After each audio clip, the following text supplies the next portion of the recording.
I've gathered 21 cars from movies and shows, and we're going to be going from level 1, which is beats walking, to I my pants at level 7. These are like the bottom of the barrel cars. Putting them at level 1 isn't because they're less iconic than the other cars, but just because they're mechanically the worst. First, I want to talk about Saul Goodman's car, his first car. He would always have to park next to luxury cars with this box, which was a bit embarrassing. It made him look like a lawyer too. It was always breaking down, breaking bad, and even random strangers were just clowning it.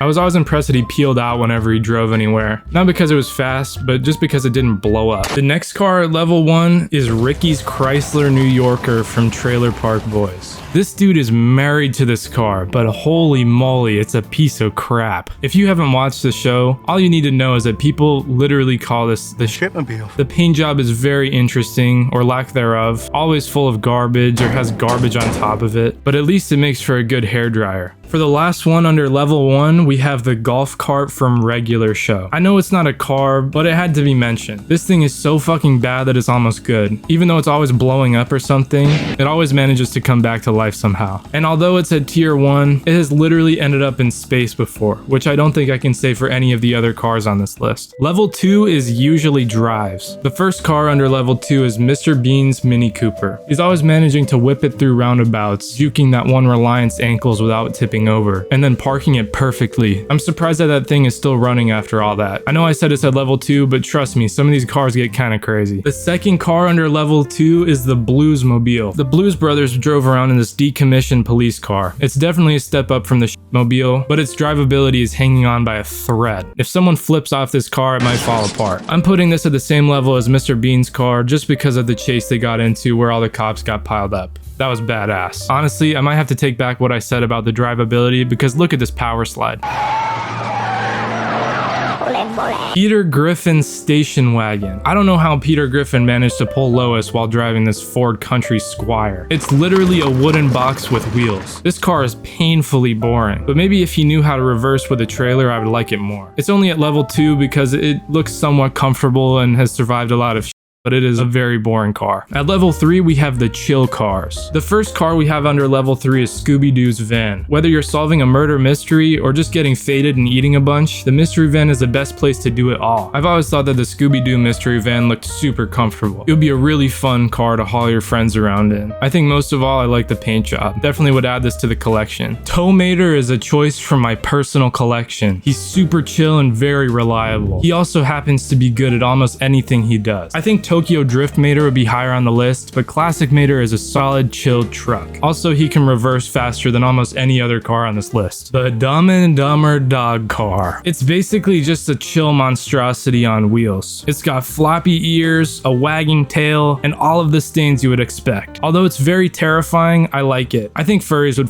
with this car too. It would be fun to roll up to FurCon in that thing. Level 4, Tough. Obviously we have to have the cars from the Flintstones under Tough, because you have to be pretty strong to carry this thing. Is this even considered horsepower anymore? Is it just dude power? The reason this thing is in level 4 is mainly because it has the best miles per gallon on this list. You just need some strong ass dudes, which I know a lot of. Austin Powers' Jaguar is by far the most groovy car on this list. This thing represents the 60s just how I remember them. Austin Powers is the player of all time. That's why I put him under level 4. Junior's Challenger. Junior's Dodge Challenger was f***ing dope, almost entirely because Junior was driving it. I don't know why Walter gave him this car because he can't even drive with one foot, but props to Walter for actually going through with it and getting his kid a cool car. I hope to do the same for my kid one day. Very tough, Walter. Very tough. Too bad it f***ing exploded. At level 5, we have the badass cars. Ice Cube's Lincoln Navigator. I know this thing got up by the end of the movie, but at the beginning, it was an absolute pimp cruiser. You see those damn wheels? The Satchel Paige bobblehead, the big ass spinners of course, and very nice leather interior. Ice Cube looks badass in this thing. I was sad to see it ruined by the end of the movie though. Brian's Mark IV Supra from Fast and Furious. Of course, Brian's Mark IV Supra is under the badass level, not only because of what it is, but for the progression from where it started. This dude knows how to build a car. It has a nice body kit, TRD style hood, 19-inch wheels, and smoke that dumbass Ferrari. This thing is awesome. The DeLorean from Back to the Future. It's definitely the most flashy car of these cars yet. yet. I know the Supra has bright orange paint, but the DeLorean left 2 parallel fire streaks in the street before it teleported. Super badass move by the DeLorean. This thing would be the best car at any street takeover. That's why it's the last one on level 5. Before we get into the last 2 parts, hit the like and subscribe button. Can we get 100,000 subscribers by the end of the year? I don't know, maybe, hopefully. Level 6 is balling. Of course, the basketball god from regular show is the first on level 6. I've never seen a more chill baller than this guy. The whole car is flexing. This thing looks like it was spec'd by Johnny Dang and Bling Bling Boy, especially with the wings on the roof. I like his fit too. The whole entrance from the sky is another reason I put this in level 6. Jordan's Lamborghini Countach from the Wolf of Wall Street is a super baller car. This car is the epitome of his badassery and success. Well, success. Wrecking it was kind of a representation of his downfall, but we can ignore that for now. The Countach makes about 455 horsepower with a naturally aspirated V12. Definitely a fire collection piece. I'd say the Ferrari that Ferris Bueller stole is extremely baller. No wonder he and his friends borrowed it. I low-key would too. I think this car is baller, but not Ferris necessarily. I think the valets that whip the car around town are the true ballers. Level 7.